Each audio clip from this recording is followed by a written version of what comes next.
सभी भावी प्रवक्ताओं को मेरा नमस्कार। मैं अखिलेश स्वागत करता हूं आप सभी का आपके YouTube channel doctor AP education पर।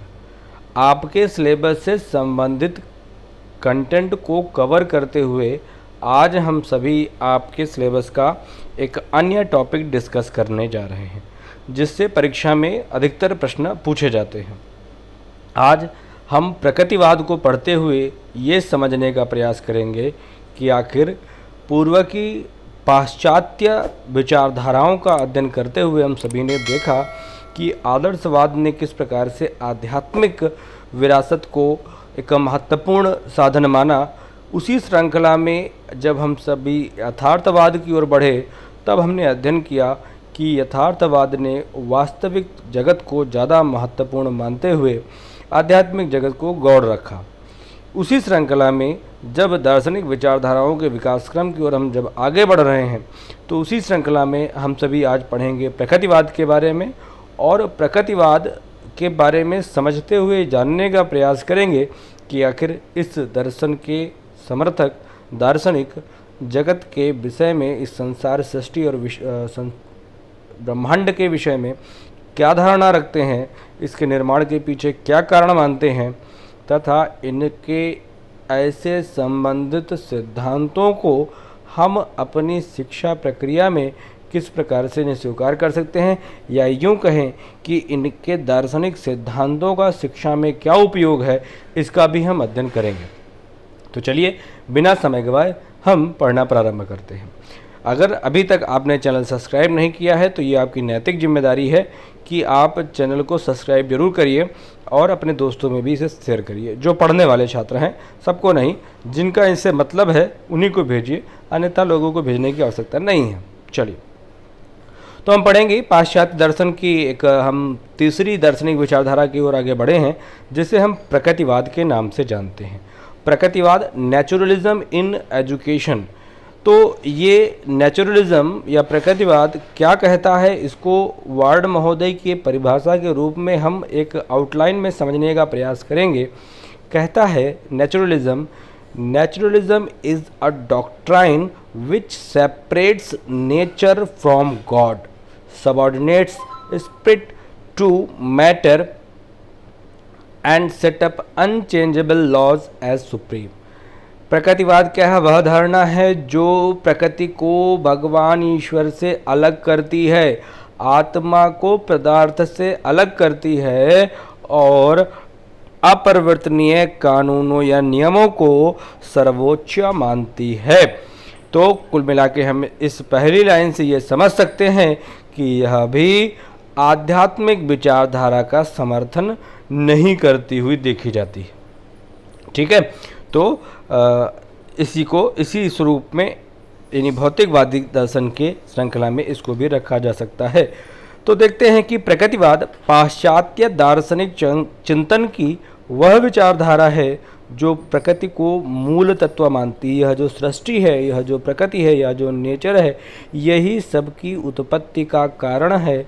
अगर आपको याद आ रहा है तो जरा चलिए, सांख्य दर्शन में पुरुष और प्रकृति दो सत्ताएं बताई गई थी, जहाँ पर पुरुष का हमने मतलब समझा था आत्मा, और प्रकृति को हमने सभी विश्व का उपादान कारण माना था। याद आया? ठीक है, तो सांख्य दर्शन में हम यह बात पढ़ चुके हैं और देखा भी था कि किस प्रकार से सभी तत्वों की उत्पत्ति के पीछे प्रकृति का कारण था, या नेचर से किस प्रकार से उत्पत्ति हो रही थी। सांख्य दर्शन में विश्व की उत्पत्ति के पीछे प्रकृति को महत्वपूर्ण मानता है। ठीक है, तो सदस्यता को बनाए हुए आगे चलते हैं हम सभी। तो कहता है कि प्रकृतिवाद पाश्चात्य चिंतन की वह विचारधारा है जो प्रकृति को मूल तत्व मानती है और इसी को इस ब्रह्मांड का कर्ता और कारण मानती है। आगे स्पष्ट करते हुए यह कहते हैं कि विश्व में केवल प्राकृतिक नियम ही कार्य करते हैं, कोई आध्यात्मिक नियम कार्य नहीं करता। इस प्रकार से हम कह सकते हैं कि प्रकृतिवादी दर्शन, प्रकृतिवादी विचारधारा, प्रकृतिवादी समर्थक मन को, आत्मा को, विवेक को पदार्थ के अधीन मानते हुए यह विश्वास करते हैं कि अंतिम सत्ता जो भी है वह भौतिक जगत जो हमें सामने दिखाई दे रहा है उसी वही सत्ता सत्य है। इस आध्यात्मिक सत्ता नामक कोई भी चीज़ नहीं है। यह यथार्थवाद से इसके समानता को भी दर्शित कर रहा है। ठीक है, परंतु यथार्थवाद से यह किस प्रकार से अलग है, यह भी हम आगे पढ़ते हुए समझने का प्रयास करेंगे। पदार्थ ही जगत का कारण है।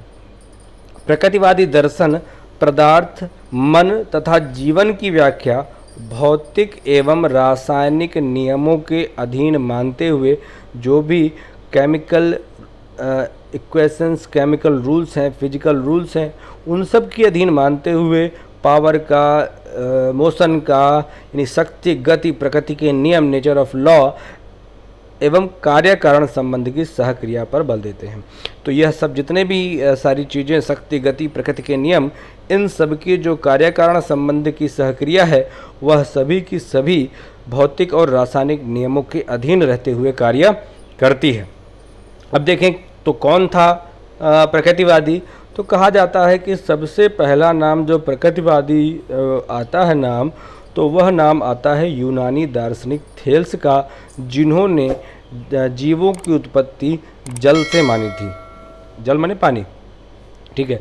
परंतु इस विचारधारा को आगे बढ़ाने में मुख्य प्रवर्तकों में नाम किसका आता है? रूसो का नाम आता है। और इस विचारधारा को लगभग 18वीं शताब्दी के करीब काफ़ी अधिक विस्तृत रूप प्राप्त हुआ। तो मुख्य प्रवर्तकों में अगर नाम आता है तो किसका नाम आता है? रूसो का आता है। रूसो कहता है कि प्रकृति में कोई असमानता तथा बंधन नहीं है, तो हम क्यों किसी को किसी एक विशेष रूप में कार्य करने के लिए बाधित करते हैं। प्रकृति के अर्थ में अब आ गई बात, जब इसका विचार आगे चला तो इस प्रकृति के अर्थ में विभिन्न अर्थ दार्शनिकों के बीच में सामने आए, जिससे उनके बीच मतभेद हुआ। तो जितने भी दार्शनिक थे उन सभी ने प्रकृति को 3 रूपों में स्पष्ट किया। प्रथम अर्थ में प्रकृति का जो अर्थ लगाया, 3 अर्थ लगाए गए। क्या क्या? प्रथम अर्थ में जो लगाया गया, प्रकृति का तात्पर्य वह है, उस विशेष गुण से माना जाता है जो मानव जीवन को विकास और उन्नति को ले जाता है।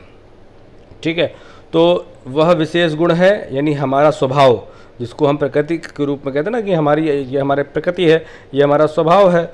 तो वह जो मानव जीवन को विकास और उन्नति को ले जाता है। सर्वप्रथम रूसो ने ही प्रकृति के इस अर्थ से अवगत कराया, जिसके आधार पर यानी हमारे स्वभाव, यानी किसके स्वभाव? बालक के स्वभाव के आधार पर, ठीक है, वह अपने को कहाँ ले जाएगा? अपने जीवन को विकास और उन्नति की ओर ले जाएगा। पहला अर्थ ये हुआ। पहला अर्थ में प्रकृति का पहला अर्थ मानव के स्वभाव को दर्शाता है, यानी मानव के विशेष गुण को दर्शाता है, जिस अपने उसी गुण से वह उन्नति, विकास या अवनति की ओर प्रेरित होता है। ठीक है, तो सबसे पहले यह जो पहला अर्थ है व्यक्ति के स्वभाव को ही के अर्थ से रूसो ने अवगत कराया, और जिसके आधार पर स्टेनले हॉल ने बाल केंद्रित शिक्षा का स्वरूप विकसित किया, यानी बालक के स्वभाव पर आधारित। अतः प्रथम अर्थ के से तात्पर्य क्या है? मैंने आपको बताया, प्रथम अर्थ से तात्पर्य मानव स्वभाव से लिया जा सकता है। ठीक है, प्रकृतिवाद से पहला अर्थ क्या कहता है? मानव स्वभाव कहता है। दूसरा अर्थ क्या कहता है? अब दूसरा प्रकृतिवाद का अर्थ कहता है बनावट के ठीक विपरीत। बनावट के ठीक विपरीत मतलब जिस कार्य में मनुष्य का सहयोग न रहा हो वही प्राकृतिक। हम कहते हैं ना प्राकृतिक और मनुष्य जनित। तो एक हमारे जो सामने वातावरण है वह 2 प्रकार का है। एक प्राकृतिक वातावरण है और एक कृत्रिम वातावरण है, कृत्रिम पर्यावरण है। तो कृत्रिम पर्यावरण या कृत्रिम वातावरण जो है वह मनुष्यों द्वारा निर्मित किया गया है, और जो नेचुरल हमारे सामने हमारे आसपास एटमॉस्फेयर है वह नेचर डेवलपमेंट है। तो इस अर्थ में भी प्रकृति को लिया जाता है कि जिसमें मनुष्यों का कोई योगदान नहीं रहता वह प्रकृति है। और तीसरा अर्थ जो है वह कहता है कि समस्त विश्व, ये दार्शनिक पक्ष से ज़्यादा है, समस्त विश्व ही प्रकृति है। ये जो संपूर्ण सृष्टि हमें सामने दिख रही है, हमारे सामने दिख रही है, वह पूरी सृष्टि किसका रूप है? वह प्रकृति का ही रूप है। प्रकृति ही सबसे बड़ी ताकत है, प्रकृति ही सबसे बड़ी सत्ता है। तो तृतीय अर्थ ज़्यादा व्यापक और अमूर्त होते हुए दार्शनिक पक्ष को और अग्रसर होता है। शिक्षा के अनुसार इसका तात्पर्य विश्व की क्रिया का अध्ययन और उसे जीवन में उतारना है। तो 3 अर्थ हैं। हमारे लिए जो महत्वपूर्ण अर्थ है वह पहला अर्थ होगा जिसमें हमने मानव स्वभाव प्रकृति के रूप में स्वीकार किया है और उसी मानव स्वभाव के आधार पर बालक को अपने मन से विकसित करने होने के लिए अवसर प्रदान करने की यहाँ पर वकालत की जाएगी। चलिए भाई, तो इसके अर्थ को समझते हुए हम आगे बढ़ते हुए हमने देखा और कह सकते हैं कि प्रकृतिवाद का जो नीति शास्त्र है वह सुखवादी है। जिन चीज़ों से व्यक्ति को सुख प्राप्त होगा वह कार्य करेगा। तो यहाँ का जो नीति शास्त्र है तो वह सुखवादी है। सुखवादी होने का मतलब यह है कि उन नियमों, सिद्धांतों, मान्यताओं को स्वीकार करता है जिससे मनुष्य को, जिन नियमों सिद्धांतों का पालन करने से मनुष्यों को भौतिक सुख की प्राप्ति होती है, जो हमारे सामने है। तो विद्वानों का मत लें और परिभाषा से परीक्षा में प्रश्न भी पूछा जाता है, तो और अधिक फिलहाल आपको मेरे ख्याल से समझ में आ चुका होगा। फिर भी औपचारिकताओं के रूप में हम परिभाषा पढ़ते हुए आगे चलते हैं और जायसे के अनुसार हम देखते हैं। मैं कई बार आपको बता चुका हूँ, जो ये विद्वान होते हैं, इन विद्वानों के अनुसार हम जब आप पढ़ते हैं तो कई बार आपको आपके मन में यह प्रश्न भी आया होगा कि फलाने के शब्दों में, धमाके के शब्दों में क्यों। तो आप इस तरीके से इसको समझिए कि यह वो व्यक्ति हैं जो इस बात को या इस अध्ययन क्षेत्र से संबंधित हैं। जब वो ये बात बताएंगे तो वो आसानी से समझ में आएगी। और अगर छोटा सा एक उदाहरण दूँ तो आप कह सकते हैं कि जब कोई शादी ब्याह ढूंढने जाता है तो वो क्या करता है, वो पहले तो नाम पता चलता है, ठीक है। हम लोगों ने ऊपर नाम पता सब जाना, उसके सामान्य गुण समझे, ठीक है। लेकिन और अधिक इन्वेस्टिगेशन के लिए हम क्या करते हैं, मामा, फूफा और चाचा से संपर्क करने का प्रयास करते हैं, जो उसको ज़्यादा जानते हैं लड़के को। तो ये सब ये जो व्यक्ति हैं, ये सब मामा, चाचा, फूफा हैं सब इनके, जो इस विचारधारा या इस विषय वस्तु के बारे में ज़्यादा जानकारी रखते हैं, तो ये ज़्यादा अच्छे से समझा पाएंगे। तो चलो इनकी बातें भी सुन लें भाई, निर्णय लेना है। तो जैसे कहते हैं कि प्रकृतिवाद वह विचारधारा है जिसकी प्रमुख विशेषता आध्यात्मिकता को अस्वीकार करना, पहला काम आध्यात्मिकता को नहीं मानते हैं, अथवा प्रकृति एवं मनुष्य के दार्शनिक चिंतन में उन बातों को स्थान देना है जो मनुष्य के या हमारे अनुभवों से परे नहीं है। सिर्फ वही दार्शनिक चिंतन के बिंदु इनके सामने होते हैं परीक्षण के, जिन्हें हम अपने अनुभव से, अपने हम ज्ञानेंद्रियों से देख समझ पाते हैं। उन्हीं के बारे में चिंतन करने के लिए प्रकृतिवादी कहते हैं। और जो हमारे सामने दिखाई नहीं दे रहे हैं या जिनका हमें अभी फ़िलहाल कोई तार्किक अनुभव प्राप्त नहीं हो रहा है, उन पर चिंतन करने के लिए प्रकृतिवादी बहुत ज़्यादा जोर नहीं देते। दूसरे आर.बी. पैरी के अनुसार अगर हम देखें तो कहते हैं कि प्रकृतिवाद विज्ञान नहीं है परंतु विज्ञान के बारे में दावा है। ये एक एक लाइन की परिभाषाएं पूछ ली जाती हैं, इसलिए आप याद रखिएगा, प्रकृतिवाद विज्ञान नहीं है, विज्ञान के बारे में दावा है, आर.बी. पैरी साहब कह रहे हैं। जे.एस. रॉस की परिभाषा को पढ़कर हम इस बात को पूर्ण करते हैं।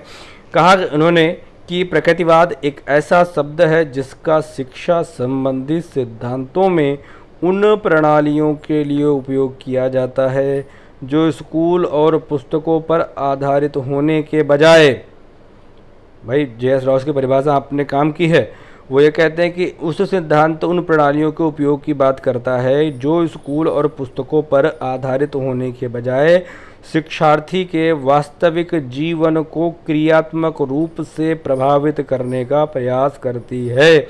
सिर्फ मात्र किताबों और पुस्तकों और विद्यालयों की औपचारिक नियमों व्यवस्थाओं को न मानते हुए प्रकृतिवादी ये मानते हैं कि बालक जिस भी विषय वस्तु को चुनकर पढ़ना चाहता है उसे वह विषय वस्तु पढ़ने देने के अवसर उपलब्ध कराने चाहिए।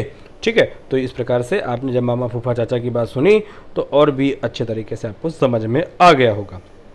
चलो भाई, अब ये जो अर्थ में आपने मतभेद देखा, उस अर्थ में मतभेद होने के कारण हमें प्रकृतिवाद के विभिन्न रूप देखने को मिलते हैं।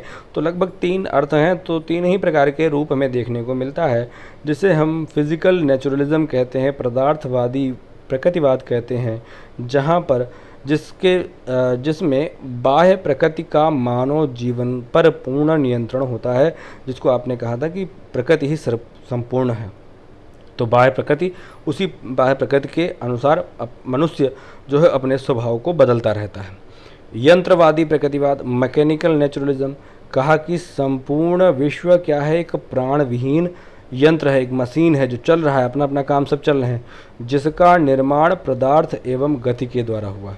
ठीक है, मैंने आपको पढ़ाया था जब शायद आदर्शवाद में, जब उन्होंने कहा था कि आदर्शवाद की ही बात, यथार्थवाद की बात आपको मैंने बताई थी। हाँ, यथार्थवाद में परिभाषा बताई थी कि वाइब्रेटिंग ऑर्गेनिज्म हैं, उन वाइब्रेटिंग ऑर्गेनिज्म से ही इस पूरे सृष्टि का निर्माण हुआ है।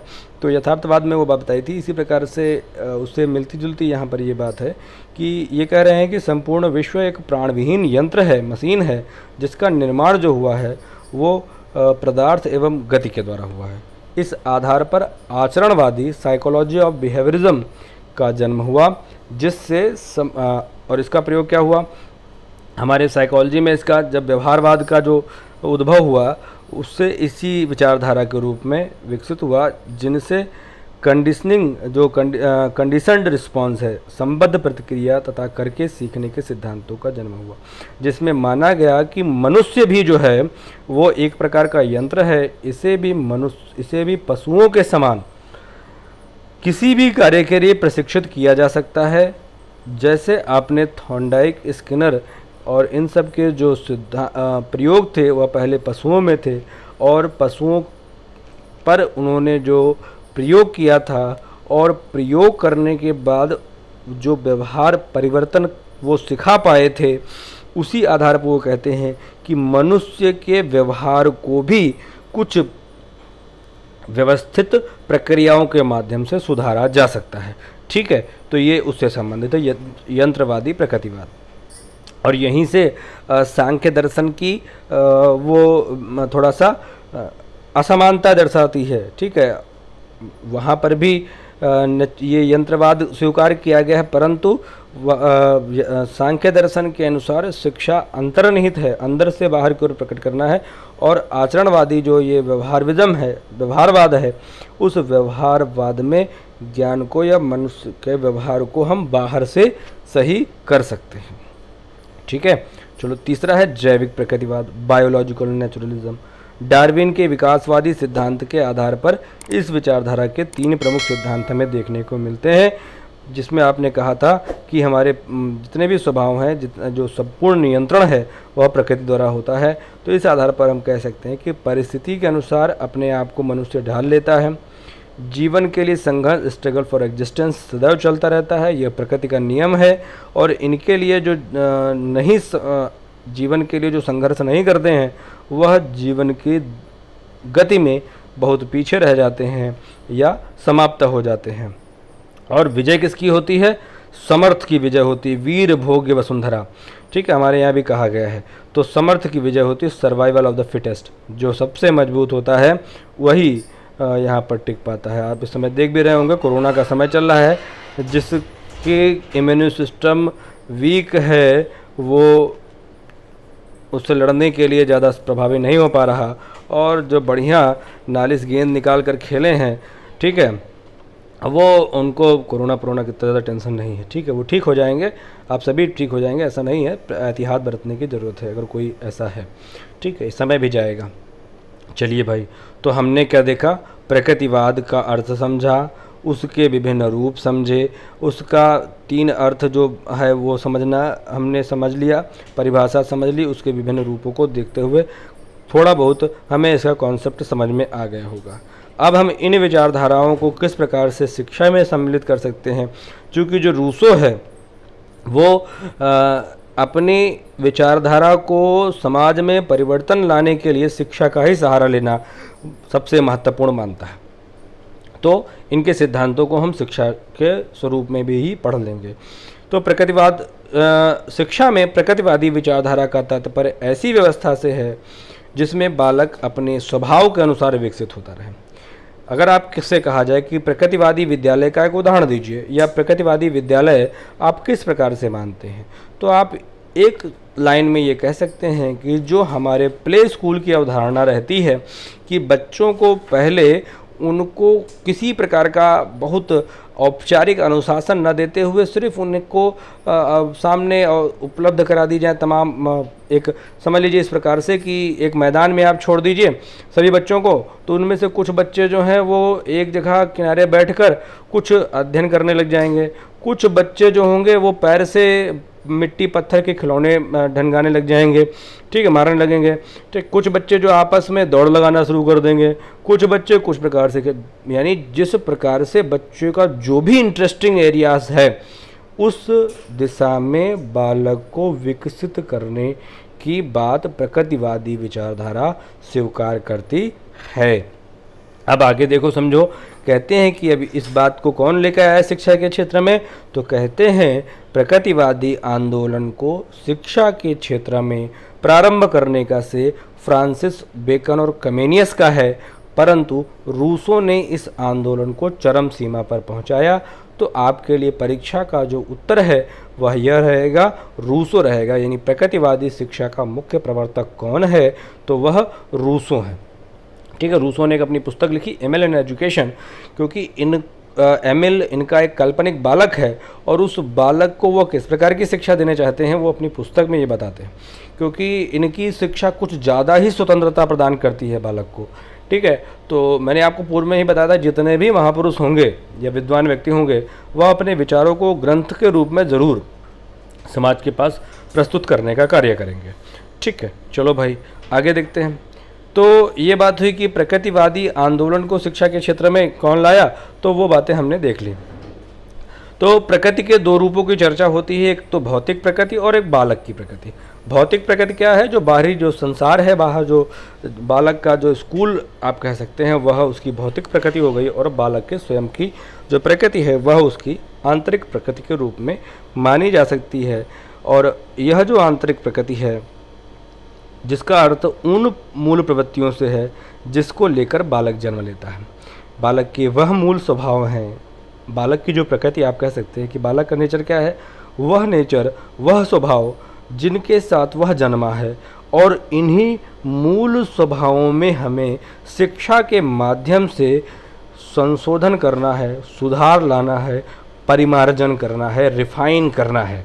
इसके स्वभावों को, जो मूल स्वभाव हैं, इसको हम और सुंदरता से और स्पष्टता से किस प्रकार से ऐसे विकसित करें कि जिससे वह एक निश्चित लक्ष्य को प्राप्त कर सके।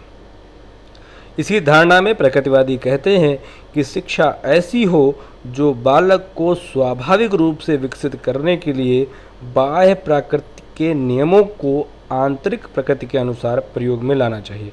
भाई दोनों चीज़ें ज़रूरी हैं, बाह्य का मतलब आउटर इन्वायरमेंट भी आवश्यक है बच्चों को एक निर्धारित लक्ष्य की प्राप्ति के लिए। तो बाह्य वातावरण के नियमों को हम किस प्रकार से सम्मिलित व्यवस्थित करें, आंतरिक प्रकृति के अनुसार, बालक को क्या अच्छा लगे वैसा हम बाह्य का वातावरण कर दें, ठीक है। तो यह विचारधारा किसी औपचारिक शिक्षा व्यवस्था का खंडन करता है, काफ़ी ज़्यादा स्वतंत्रता देते हैं और कोई व्यवस्थित बहुत ज़्यादा की बात नहीं करते। इसलिए यहाँ पर पहला जो इसकी विशेषता है वह है कि किसी भी औपचारिक शिक्षा की व्यवस्था का यह खंडन करते हैं। कमेनियस ने उन सभी साधनों का खंडन किया जिसके द्वारा बालक के मस्तिष्क में ज्ञान को बलपूर्वक ठूंसा जा सकता है। तो पहली विशेषता किसी औपचारिक शिक्षा व्यवस्था का खंडन। दूसरा, रूसो ने अपने ग्रंथ एमिल एंड एजुकेशन की रचना की। मैंने बताया आपको, पूछी जा चुकी है पुस्तक की एमिल एंड एजुकेशन किसने लिखी, तो रूसो ने लिखी। अब रूसो के कृत्रिम बालक का नाम क्या था, तो एमिल नाम था, ठीक है, जिसमें केवल प्रकृति को ही सर्वश्रेष्ठ शिक्षिका मानते हुए शिक्षा को एक प्राकृतिक प्रक्रिया घोषित किया गया और बताया गया कि शिक्षा अंदर का विकास है, बाहर से ठूसी हुई कोई वस्तु नहीं, ठीक है। रूसो कहता है कि बालक को अपने हिसाब से सीखने दो। अब इस पर आलोचना करते हैं कि मान लीजिए बालक इनका कहना है कि बालक अगर बार बार मोमबत्ती छू रहा है, जलती हुई मोमबत्ती, ठीक है, तो उसको छूने दीजिए। एक बार छुएगा, जलन का अनुभव जब उसको हो जाएगा, दोबारा वह इस तरीके का कार्य नहीं करेगा। तो तो आदर्शवादी कहते हैं कि ऊंचाई ना पाने के लिए क्या तुम छत से कूदा दोगे क्या उसको, ठीक है, जब बचेगा तभी तो बता पाएगा। तो इस प्रकार से इन सब के बीच में आपस में विवाद भी चलता रहता है, वो अलग की बातें। फिलहाल हम यहाँ पर इस बात को समझें कि बालक के जो शिक्षिका जो माना, उनको नेचर को सर्वश्रेष्ठ शिक्षिका माना है और अनुभव द्वारा ज्ञान को ये महत्वपूर्ण मानेंगे, ठीक है, जिसके आधार पर ये कह रहे हैं कि शिक्षा अंदर का विकास है, बाहर से ठूसी हुई कोई वस्तु नहीं। शिक्षा में ये बाल केंद्रित शिक्षा और वैज्ञानिक प्रवृत्ति जो देन हम देखते हैं वह प्रकृतिवाद की देन मानी जाती है। और चाक एवं टाक से इतर शिक्षा की बात कर रहे हैं। जब आपने ऊपर औपचारिक शिक्षा का खंडन किया तो चौक माने क्या है, स्कूल, टॉक माने क्या है, लेक्चर, ठीक। तो चौक और टॉक से इतर शिक्षा की व्यवस्था हमें प्रकृतिवादी शिक्षा के आधार पर देखने को मिलती है। चलिए प्रकृतिवादी शिक्षा की विशेषताएं पढ़ते हैं। पहली इसकी विशेषता है प्रकृति की ओर लौटो। क्या कहता है, वेदों की ओर लौटो किसने कहा था, जरा बताना हमको कमेंट में। अच्छा, आप लोग कमेंट कम करते हैं। कमेंट करने से ये होता है कि देखिए संप्रेषण द्विमार्गी प्रक्रिया है। जब मैं आपको पढ़ा रहा हूँ और आप ये नहीं, आपसे मुझे पता चलता है कि कैसा आपको ये लेक्चर लगा, तो मुझे लगता है कि बस अपलोड हो गया, मतलब भर का आपने देखा, समझा, समझ में आया तो ठीक है, नहीं तो कोई बात नहीं। यदि एक वास्तविक कम्युनिकेशन हमारे और आपके बीच में स्थापित हो रहा है तो मुझे इस बात का पता भी चले कि हाँ आपको ये लेक्चर समझ में आया, आगे उससे सुधार किया जा सकता है और सरल तरीके से समझाने का मैं प्रयास करूँगा, ठीक है। शिक्षक का मूल उद्देश्य है कि विषय वस्तु को किसी भी माध्यम से बालक के मन मस्तिष्क में पहुंचा देना और पहुंचा भर मत देना, समझ में आ जाए, ठीक है, उस रूप में मैं प्रयास करता हूं कि आपको वो सारी बातें आसानी से सरल भाषा में समझ में आ जाए। तो चलिए प्रकृतिवादी शिक्षा की विशेषताएं देखते हैं। तो पहली विशेषता यह है कि यह शिक्षा, प्रकृतिवादी शिक्षा, प्रकृति की ओर लौटो के संदेश को आगे बढ़ाती है और कहती है कि शिक्षा, प्रकृतिवादी शिक्षा के 3 साधन, प्रकृति, मनुष्य और वस्तु, इनमें से यह प्रकृतिवादी शिक्षा के 3 साधन है। कौन कौन, प्रकृति, मनुष्य और वस्तु, बालक का स्वभाव, बालक और ऑब्जेक्ट्स, ठीक है। इनमें से वह किसको, बालक के स्वभाव यानी प्रकृति को सबसे महत्वपूर्ण स्थान देता है और सबसे बड़ी शिक्षिका किसको मानता है, प्रकृति को मानता है। रूसो ने अपनी पुस्तक एमिल और एजुकेशन में लिखा है कि प्रकृति के निर्माता के हाथ में सभी वस्तुएं अच्छे रूप में मिलती हैं, परंतु मानव के संपर्क में आते ही वे सब दूषित हो जाती हैं। कहा कि बालक तो अपने मन में सब अच्छा था, ये तो जो बड़े लोगों के संपर्क में आया तब ये उठाई गिर हो गया, पहले तो ये सब ठीक ही था, ठीक है। दूसरा क्या है, पुस्तकीय ज्ञान का विरोध। पहली विशेषता है प्रकृति की ओर लौटो, दूसरी विशेषता कहती है पुस्तकीय ज्ञान का विरोध। हम ऊपर देख चुके हैं कि औपचारिक शिक्षा का खंडन करते हैं। तो यद्यपि बाल्यावस्था मानसिक शिक्षा का काल है, ये मानते हैं, इस अवस्था में यह कहते हैं कि केवल रॉबिन्सन क्रूसो के अतिरिक्त कुछ और पढ़ने का अनुमति नहीं है, रूसो कहता है, ठीक है। अच्छा, तीसरी प्रगतिशील शिक्षा है, प्रोग्रेसिव। प्रकृतिवादी शिक्षा बालक को एक गत्यात्मक प्राणी मानती है, ठीक है, जिसका विकास निरंतर होता रहता है, हम सभी जानते हैं। और यहाँ पर विकास की 4 अवस्थाएं भी बताई गई हैं। कौन कौन सी, शैशवावस्था, बाल्यावस्था, किशोरावस्था और प्रौढ़ावस्था।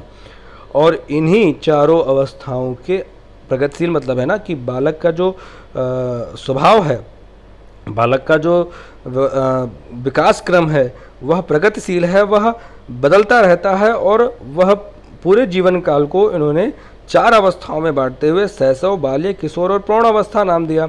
और बालक की शिक्षा व्यवस्था इन्हीं अवस्थाओं को ध्यान में रखकर बनाई जानी चाहिए, अगर बनाना है तो। रूसो कहते हैं कि प्रकृति चाहती है कि बालक पहले क्या बने, पहले मनुष्य बने, मनुष्य बनने से पहले बालक ही रहे, ठीक है। प्रकृति चाहती है कि बालक जो है वो मनुष्य बनने से पहले क्या है, बालक ही रहे। इन्होंने, और मैं कई बार बता चुका हूँ कि प्रकृतिवादी ये मानते हैं कि बालक को बालक समझना चाहिए पढ़ाते समय। बालक को लघु प्रौढ़ आप समझते हैं कि मुझे आता है ये मल्टीप्लिकेशन, मैंने कहा कि ये 2 दूनी 4 और उसको जब दिया 2 दूनी 4, वो 5 बार समझने में उसको आ रहा है। तो जब आप छोटे थे तो आपको भी उतना ही समय लगा था, ठीक है। तो आपके उनके बीच में 20 साल के आयु का अंतर है। इस तरीके से थोड़ा सा पहले बच्चे को मनुष्य बनने से पहले बालक ही रहने दीजिए। यदि हम इस क्रम को बदलेंगे तो हम अगेते फल उत्पन्न करेंगे। जैसे कहते हैं ना, जिनमें पकावट व गंध नहीं होती। क्या होता है कि वो आम तोड़ लेते हैं पेड़ से, और पेड़ से तोड़ने के बाद वो कार्बेट लगा देते हैं पकाने के लिए, तो वो अध पके फल रहते हैं, वो स्वाद नहीं होता है जो पेड़ से जब आम गिरता है पक करके अपने समय पर पूरा हो करके, तब जो स्वाद मिलता है वह स्वाद उसका नहीं होता। इसी प्रकार से कह रहे हैं कि बालक को बहुत ज़बरदस्ती सब सिखाने पढ़ाने की कोशिश करोगे तो वही होगा, धोता जना बाजे घना वाली स्थिति आ जाएगी। अगली बहुत महत्वपूर्ण निषेधात्मक शिक्षा बहुत बार पूछी जाती है परीक्षा में कि निषेधात्मक शिक्षा किस दार्शनिक विचारधारा की विशेषता है। ठीक है, कौन निषेधात्मक शिक्षा का समर्थन करता है? तो प्रकृतिवादी शिक्षा। निषेधात्मक शिक्षा है क्या? निगेटिव एजुकेशन है क्या? पहली बात तो निषेधात्मक शिक्षा का एक अर्थ में समझिए कि जो भी प्रचलित शिक्षा व्यवस्था चल रही है उस प्रचलित शिक्षा व्यवस्था के विरुद्ध शिक्षा व्यवस्था की बात की जा रही है, जहाँ पर इंद्रियों के माध्यम से शिक्षा दी जाए, इसके समर्थन में रहती है। और मूल मंत्र जो है निषेधात्मक शिक्षा का यह है, वो यही है कि इंद्रियों के माध्यम से शिक्षा दी जाए। रूसो प्रचलित व्यवहार से कहते हैं कि प्रचलित व्यवहार से उल्टा करो तो तुम सदैव ठीक करते रहोगे। यही निषेधात्मक शिक्षा है। जो प्रचलित व्यवस्था चल रही है, जिस प्रकार से लोग पढ़ा रहे हैं, उससे थोड़ा सा ये तो कह रहे हैं कि पूरा उल्टा कर दो, ठीक है, लेकिन पूरा उल्टा मत करो, फिर भी कुछ संशोधन करके उस प्रकार से जिससे बालक अपने स्वभाव से सीख सके, उस प्रकार की शिक्षा व्यवस्था निषेधात्मक शिक्षा कहलाएगी। ये प्रचलित शिक्षा के विरुद्ध होती है और इस शिक्षा व्यवस्था में बालक को मात्र और मात्र इंद्रियों के माध्यम से पढ़ाया जाता है। ठीक है, कोई भी चौक और टॉक की बात नहीं होती। ठीक, फिलहाल ज्ञानेंद्रियों के माध्यम से शिक्षा दी जाएगी। पांचवी विशेषता यह है कि इस प्रकृतिवादी शिक्षा में बालक की केंद्रीय स्थिति रहती है। बाल केंद्रित शिक्षा की बात कही गई है। प्रकृतिवादियों का विश्वास है कि बालक शिक्षा के लिए है, बल्कि शिक्षा शिक्षा के लिए नहीं है, बल्कि शिक्षा जो व्यवस्था की गई है वो बालक के लिए की गई है। क्योंकि शिक्षा के अपने कोई उद्देश्य नहीं होते, जो समाज के उद्देश्य होते हैं वही शिक्षा के उद्देश्य हो जाते हैं।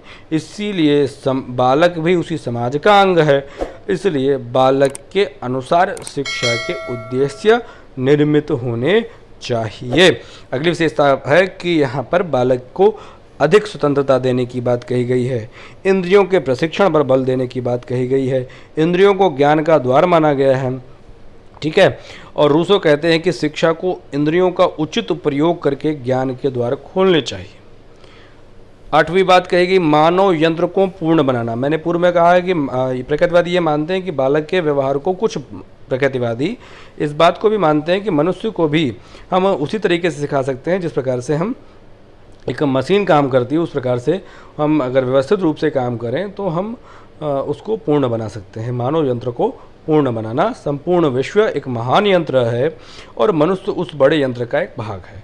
रॉस ने लिखा, रूसो नहीं, रॉस ने लिखा, शिक्षा का कार्य है कि वह मानव यंत्र को अधिक से अधिक अच्छा करे, जिससे वह अपने आगामी जीवन में आने वाली कठिनाइयों को कुशलतापूर्वक सुलझा सके। जीवन संघर्ष के लिए तैयार करने वाली की शिक्षा होनी चाहिए। बालक जिस मूल प्रकृति के साथ जन्मा है उस मूल प्रवृत्तियों में शोधन करने वाली शिक्षा होनी चाहिए। आत्मरक्षा संबंधी गुणों का विकास करने वाली शिक्षा होनी चाहिए। अपने संतति, अपने पाल्य जो हैं, जिनका हम पालन पोषण करते हैं, उनका पालन कर सकें, ऐसी शिक्षा व्यवस्था होनी चाहिए। और इस प्रकार से यह शिक्षा की विशेषताएं रहीं। शिक्षण विधियों की अगर हम बात करें तो किस माध्यम से शिक्षा देनी चाहिए, तो कहते हैं learning by doing, learning by experience और लर्निंग बाय प्ले। करके सीखना, अनुभव द्वारा सीखना और खेल द्वारा सीखने की ही यहाँ पर बात कही गई है, क्योंकि ये पूरी तरीके से चॉक और टॉक से इतर शिक्षा की बात कहते हैं। अब एक महत्वपूर्ण चीज़ आ गई आगे। ये जो प्रकृतिवादी हैं, इनके आधार पर अगर इनकी विचारधारा का स्कूल बने, और स्कूल तो पहली बात मानते नहीं, और अगर मान लो ऐसा कोई स्थान बन भी जाए तो वहाँ पर पढ़ाओगे क्या? तो आप के लिए एक प्रश्न पहली लाइन में बन जाता है। क्वेश्चन पूछा जाता है कि प्रकृतिवादी पाठ्यक्रम का आख्यान कहाँ से प्राप्त होता है? तो प्रकृतिवादी शिक्षा का पाठ्यक्रम हर्बर्ट स्पेंसर की पुस्तक से प्राप्त होता है। जहां पर पाठ्यक्रम की रूपरेखा को व्यवस्थित करते हुए कहा गया है कि पाठ्यक्रम में उन विषय सामग्रियों को सम्मिलित किया जाए जिससे बालक की मूल प्रवृत्तियों का शोधन हो सके, उसकी प्राकृतिक रुचियों को स्थान दिया जा सके, उसकी स्वाभाविक क्रियाएं करने के लिए उसे अवसर उपलब्ध हो सके, व्यक्तिगत विभिन्नता का ध्यान रखा जाए और यौन संबंधी समस्याओं का अध्ययन, ये एक महत्वपूर्ण है। इससे प्रकृतिवादी शिक्षा के पाठ्यक्रम का एक महत्वपूर्ण अंग है। कौन सी ऐसी शिक्षा है जो यौन संबंधी शिक्षा देने की बात करता है? तो प्रकृतिवादी शिक्षा यौन संबंधी शिक्षा देने की बात करते हैं। हर्बर्ट स्पेंसर ने, क्योंकि जीवन रक्षा की बात हो रही ना यहाँ पर, हर्बर्ट स्पेंसर ने जीवन रक्षा को शिक्षा का उद्देश्य घोषित करते हुए इसमें कुछ विषय को शामिल करने की बात कही है, जिसमें शरीर विज्ञान होना चाहिए, स्वास्थ्य विज्ञान, गणित व रसायन विज्ञान के विषय वस्तु को सम्मिलित किया जाए और अवकाश के दिनों को अगर सदुपयोग करना है तो साहित्य, संगीत, कला और इन सब चीज़ों का ज्ञान बालक को अवकाश के दिनों का उपयोग करने के लिए कराया जा सकता है। बाकी जो ये व्यवस्थाएं हैं वो बालक के पाठ्यक्रम में होनी चाहिए। अन्य महत्वपूर्ण धारणा, क्या प्रकृतिवादी स्कूल की औपचारिक व्यवस्था को स्वीकार करते हैं? तो कहा गया कि प्रकृतिवादी किसी भी औपचारिक स्कूल के कृत्रिम, कठोर तथा दृढ़ बंधनों के आधार पर व्यवस्था न देकर स्वतंत्रता के पर आधारित स्कूलों को मान्यता देते हैं। तो कुल मिलाकर के किसी भी औपचारिक स्कूल की मान्यता को अस्वीकार करते हैं कौन? प्रकृतिवादी। तो हम पहले ही कह चुके हैं, चौक और टॉक से इतर शिक्षा। अगर हमें प्रकृतिवादी शिक्षा के स्कूल का उदाहरण देखने को कहा जाए तो समरहिल स्थित नील का स्कूल और टैगोर का विश्व भारती इस प्रकृतिवादी शिक्षा के प्रमुख उदाहरण हैं। शिक्षकों की अगर हम बात करें तो शिक्षक की भूमिका क्या है प्रकृतिवादी शिक्षा में? तो यहाँ पर पर्दे के पीछे सहायक एवं पथ प्रदर्शक की भांति, यहाँ पर शिक्षक की बहुत महत्वपूर्ण कोई भूमिका या सर्वे सर्वा शिक्षक को नहीं माना गया है। किसे माना गया है कि यहाँ पर शिक्षक को एक बस ये सहायक के रूप में रहे, बालक को सब काम करने दीजिए, बालक अपने स्वभाव के आधार पर काम करे और उसके स्वभाव में आप सिर्फ क्या करिए? सिर्फ और सिर्फ सहयोग प्रदान करिए। तो बालक शिक्षक की पोजीशन कहाँ रहेगी? पर्दे के पीछे रहेगी, सहायक और पथ प्रदर्शक की बात। मैंने इसलिए इसको लिखा है क्योंकि इस तरीके से परीक्षा में प्रश्न आ चुका है कि किस विचारधारा के अनुसार शिक्षक की स्थिति पर्दे के पीछे सहायक और पथ प्रदर्शक के रूप में होती है। तो शिक्षक, बालक यहाँ पर मुख्य है, शिक्षक यहाँ पर गौड़ है। सबसे प्रमुख शिक्षिका कौन है? प्रकृति, नेचर को ही सबसे सर्वश्रेष्ठ शिक्षिका माना गया है। इस बात को और अगर हम पढ़ें और समझ में आ जाएगी पूरी बात कि प्रकृतिवादी शिक्षक का कार्य ड्रामा की स्टेज तैयार करके क्या करना है? स्वयं अभिनेता के रूप में कार्य न करके केवल बालक को जो है उसे, बालक रूपी जो अभिनेता है उसको अपना पार्ट खेलने के लिए सहानुभूतिपूर्ण सक्रिय रूप से बालक की क्रियाओं का बस निरीक्षण करते रहिए, उसकी सहायता करने दीजिए, बालक को ही सारा खेल खेलने दीजिए। आप बस डायरेक्टर की भूमिका में उसे बताते रहिए कि इस तरीके से नहीं, इस तरीके से करो। ठीक है। तो आगे अनुशासन की अगर हम बात कर ले, कौन सा अनुशासन ये स्वीकार करता है? शिक्षा में किसी भी प्रकार के अनुशासन की ये महत्व को स्वीकार नहीं करते, पूरी तरीके से शारीरिक दंड का विरोध करते हैं। किस प्रकार के सिद्धांत अनुशासन के सिद्धांत को स्वीकार करते हैं? कहा गया कि कारण और परिणाम, जैसा काम करोगे वैसा फल मिलेगा। तो कारण एवं परिणाम के सिद्धांत के अनुसार पर अनुशासन के 2 नियम स्थापित किए गए हैं, परीक्षा में पूछे जा चुके हैं। तो कौन कौन से? रूसो द्वारा स्थापित प्रतिपादित प्राकृतिक परिणामों का सिद्धांत। ठीक है। जिस विषय वस्तु की जब तुम कोई केकड़ा जा रहा है उसको छुओगे तो डंक मारेगा, उसका वो स्वभाव है डंक मारने वाला, तो उस तरीके से प्राकृतिक परिणामों का सिद्धांत उस तरीके से सीखने दो। अनुशासन मतलब इस तरीके से मिलेगा, तो अगर वो गलत काम करेगा तो उसको गलत परिणाम प्राप्त होगा, तो प्रकृति परिणाम होगा। और स्पेंसर कहते हैं सुख दुख के सिद्धांत, यानी इनका कहने का मतलब यह है कि बालक को जिस कार्य से सुख की प्राप्ति होगी वह उस कार्य को दोहराएगा, और जिस कार्य को करने से उसे दुख की प्राप्ति हुई थी उसे वह दोहराएगा नहीं। स्पेंसर इसी बात को कहते हैं, जब एक बालक गिरता है, अथवा अपने सर को मेज पर पटकता है तो उसे दर्द मालूम होता है। आप मार उसका खोपड़ी पटकने का मन है और आप बेचारे रोक रहे हो पिता होने के नाते, ठीक है, तो एक बार बहुत परेशान ना हो तो हटाओ हाथ, लगाने दो उनको चोट। जब लगेगा, जब इस दर्द की याद उसे अधिक सावधान बना देगी और दर्द के बार बार होने वाले अनुभव के कारण वह अंत में अपने आप अनुशासित हो जाएगा। अब वो खोपड़ी नहीं पटकेंगे, एक बार कायदे से चोट खा गए हैं तो अब वो खोपड़ी पटकना बंद कर देंगे। इस प्रकार के अनुशासन की बात यहाँ पर की गई है। अब इस संपूर्ण बात को हम समीक्षात्मक रूप से व्यक्त करें तो हम दोष देखें, इस इतने सारे गुण हो जाने के बाद अगर हम दोषों की बात करें, क्या कमियां हैं, तो हम कह सकते हैं कि कुछ उद्देश्य समझ में नहीं आ रहा है। जब पाठ्यक्रम भी अस्पष्ट है, व्यवस्था अस्पष्ट है, तो यहाँ पर हम देखते हैं कि एकांगी तथा असंतोषजनक उद्देश्य हमें प्राप्त होता है। वर्तमान ही उपयोगिता पर अधिक बल है, बालक के भविष्य के निर्माण पर अधिक ध्यान नहीं दिया जा रहा है। पुस्तकें बालक के सच्चे मित्र हैं जहाँ जिसकी पूर्णतः अवहेलना की गई है।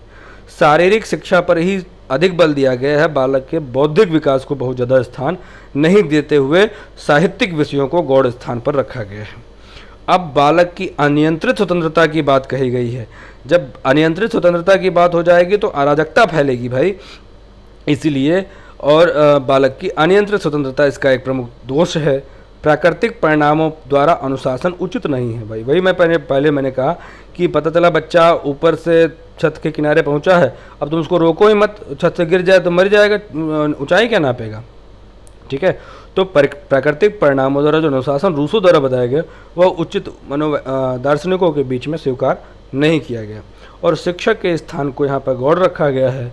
इस प्रकार की अत्यधिक अनियंत्रित स्वतंत्रता, प्राकृतिक परिणाम और इन सब बातों के आधार पर इस विचारधारा को समाज विरोधी भी कहा गया है, ठीक है। अब गुण की बात कर लें तो इन सब बातों को ध्यान में रखते हुए बाल मनोविज्ञान, मैंने आपको शुरू में आपने देखा था कि स्टैनले हॉल ने अपना बाल केंद्रित शिक्षा की व्यवस्था की शुरुआत की, तो बाल मनोविज्ञान का विकास प्रकृतिवाद से माना जाता है। समाज तथा समाजशास्त्र का वैज्ञानिक अध्ययन प्रारंभ हुआ। अनुभव प्रधान पाठ्यक्रम पर बल दिया जाने लगा। शिक्षण पद्धतियों के क्षेत्र में तमाम शिक्षण पद्धतियाँ विकसित हुई। पूर्व की आदर्शवाद में ही तमाम मैंने आपको शिक्षण पद्धतियाँ बताई थी। अनुशासन के क्षेत्र में दमन का विरोध, ठीक है, बच्चे को जो लाठी मारते थे लोग, उसका विरोध करने की बात कही गई है, वो एक अच्छी बात है, क्योंकि प्रकृतिवादियों का नारा है व्यक्तिगता क्रिया स्वतंत्रता। व्यक्तिगता का मतलब क्या हुआ, बालक का व्यक्तिगत विकास जरूर हो। तो आपको मैं कई बार बता चुका हूं कि जब बालक के व्यक्तिगत विकास में दो विकास आते हैं, व्यक्तिगत उद्देश्य जब आते हैं शिक्षा के, तो उसमें आत्मानुभूति और आत्म प्रदर्शन, जो मन में है वैसा कर देना आत्म प्रदर्शन, मैं क्या हूं इसका ज्ञान हो जाना आत्मानुभूति। तो शिक्षा के जो व्यक्तिगत उद्देश्यों में से हम आत्मानुभूति को स्वीकार कर सकते हैं, आत्म प्रदर्शन को अगर स्वीकार करने लगेंगे तो समाज में अराजकता फैलेगी, ठीक है। तो दमनात्मक अनुशासन के स्थान पर यहाँ पर मुक्त्यात्मक अनुशासन को स्वीकार किया गया है। ये बहुत महत्वपूर्ण है, परीक्षा में कई बार पूछा जा चुका है कि प्रकृतिवादी शिक्षा में दमनात्मक अनुशासन के स्थान पर किस प्रकार से के अनुशासन को स्वीकार किया गया है। तो यहाँ पर मुक्तात्मक अनुशासन को स्वीकार किया गया है। संपूर्ण बातों को खत्म करते हुए रिवीजन कर लें तो प्रकृतिवादी शिक्षा में पदार्थ को ही सत्य जगत माना गया है। इस हम सभी ने पढ़ा कि प्रकृतिवादी शिक्षा में आध्यात्मिक सत्ता को पूरी तरीके से अस्वीकार किया गया। बाल केंद्रित शिक्षा की व्यवस्था की बात कही गई है और यहाँ पर औपचारिक शिक्षा का विरोध देखने को हमें मिला। चौक और टॉक से इतर शिक्षा की बात कही गई और मुक्त्यात्मक अनुशासन की धारणा को स्वीकार किया गया है। इस प्रकार से हम सभी लोगों ने प्रकृतिवादी शिक्षा के बारे में पढ़ा और आगे हम प्रयोजनवाद पढ़ेंगे। इस तरीके से एक एक स्टेप से हम लोग आपके संपूर्ण सिलेबस को कवर करने का प्रयास करेंगे। ज़रूर बताइएगा कि कैसा लगा आपको, कमेंट करना मत भूलिए और अपने दोस्तों को शेयर करिए। मिलते हैं अगले लेक्चर में, तब तक के लिए धन्यवाद। भारत माता की जय।